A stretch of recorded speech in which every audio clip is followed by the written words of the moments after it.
Hey guys, it's John the Vintage Geek, and I'm going to show you some washed out photos of some of my boxed pop figures up here on the top of this shelf.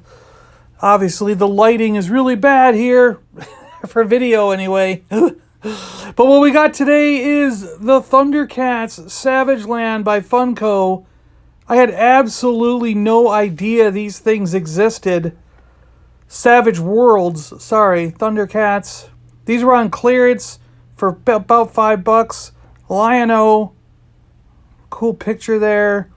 He looks great. Typical Funko Savage World. It's like the Primal Age DC stuff. He's like a He-Man style version of LionO. Collect them all. Here's the back of the packaging. All the boxes are the same except on the front they have the print of the individual figures. But on the back here, every back is exactly the same.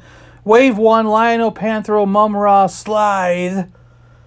And then you could get Wave 2 coming soon. Tigra, Chitara, Monkeyan, and Jackalman.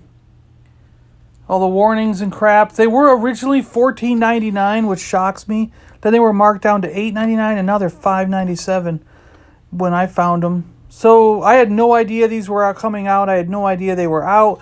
I had no idea they were even a thing. And I just was in a GameStop the other day. They were in their clearance. And I was like, well, for $5 I can get this guy. Truth be told, if they were around $9.99 or less, I would have bought the entire collection when they were new. So Funko dropped the ball with marketing and placement on these. If they were actually in stores that I frequented more often, I mean, they wouldn't have had to have gone to clearance, I think. So that was LionO's claw shield, his gauntlet there, the Infinity Gauntlet, and his Sword of Omens. And now we're taking a look at LionO, the figure himself. He's got a lot of great detail here. The chest piece that he's wearing is attached to his body, but it is raised. His boots, there's minor paint app, what do you call it? Errors. Like, look, there's something on his head here. It doesn't come off. But yeah, there's some minor paint app errors around the figure, all the way around. You know, you saw some on his boots there. There's some on the chest piece and belt. But, I mean, you really got to look to see them. So, I mean, overall, when you have them put back, you know, a little ways from you, you have them on display, no one's going to notice. I put the Sword of Omens in his hand, and his Infinity Gauntlet is on, or Claw Shield, sorry. We'll do a couple 360s here so you can see how this figure looks. I think he's a pretty cool version of LionO myself. I'm excited to have him. I just think this is a pretty cool figure. He's not bad at all. You know, I kind of like these better than the DC Primal Age ones. I just feel like LionO and the Thundercats kind of fit the mold more for this than a DC hero does, you know? It was a cool idea to do like DC characters in He-Man style, but I think the Thundercats fit that bill a lot better. And here he is, here's Slithe. So that was the only other one I was able to find. Haha, surprise. No, you weren't surprised because he's in the title.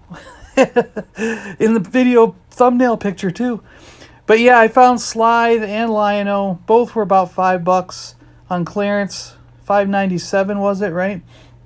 Slithe looks really good in this format. I really like his tail, his head sculpt, the ridges on his back. He really came out nice in this style, this 5-inch He-Man style of figure. I mean, I think, you know, Slithe just fits right in. It's beautiful.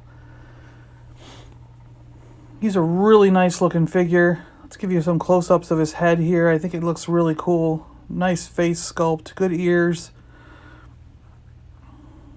His tail, come back here, look at this. The ridges on his back. And this tail here looks awesome. Really nice. So the articulation on these guys, like I said, they're very He-Man-like. So the head spins all the way around. Good 360 on that. The arms get kind of caught on the armor. The pieces, like I said, they're raised. There's ridges around that armor, so it's not like it's just painted onto his body. So the arms do get stuck a tiny bit there, but you can just work through it.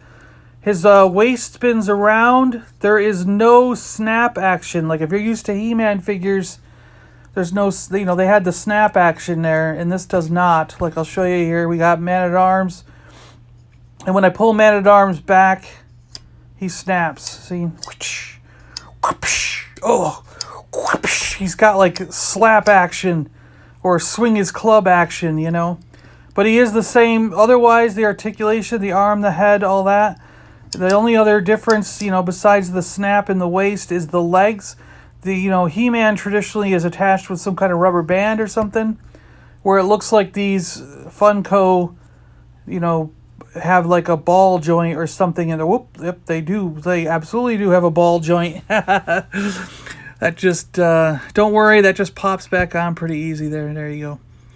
And, yeah, he can stand. So I think consequently, because they've got the ball joint, they stand better than the old He-Man figures, because that rubber band would get loose and their legs would get floppy and they'd fall over, so... All right, guys, thanks a lot for watching. I really appreciate it. I'm John, the Vintage Geek. And, if you guys like toys, if you like anything from the 60s, 70s, 80s, all the way up to what might have come out last week, or sometimes things that came out a while ago that I didn't find till I found them on clearance, so they didn't come into my toy room till last week. Well, this is the channel for you. I love toys. I grew up with toys. I never stopped loving toys. And I open up and review everything that enters my toy room. And so you can follow along here by subscribing. All right, guys, thanks a lot. I really appreciate the view. And we'll talk to you later, all right? Keep it geeky out there, everyone. Bye-bye.